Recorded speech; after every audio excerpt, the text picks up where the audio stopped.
লিবাস আরবিতে কি বলে? লিবাস। আল্লাহ বলেছেন, ও নারীরা তোমরা পুরুষদের জন্য পোশাক, আর ও পুরুষেরা তোমরা নারীদের জন্য পোশাক। পড়েন সুবহানাল্লাহ। পোশাকের বেসিকলি তিনটা কাজ। কয়টা?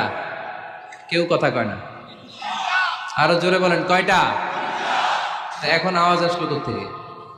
আওয়াজ করে উত্তর দিবেন, চিল্লায় বলেন পোশাকের কাজ কয়টা? এভাবে শেষ পর্যন্ত খোঁচায় যেন সাউন্ড বের করা না লাগে, স্বপ্রণোদিত ভাবে উত্তর করবেন, ক্লাসের মতো হোক। তিনটা কাজ। এক নম্বর কাজ হচ্ছে পোশাক ইজ্জতের আবরু, লজ্জাস্থান ঢেকে রাখে, ঠিক কিনা? আমাদের লজ্জাস্থান ঢেকে রেখেছে আমাদের পোশাক।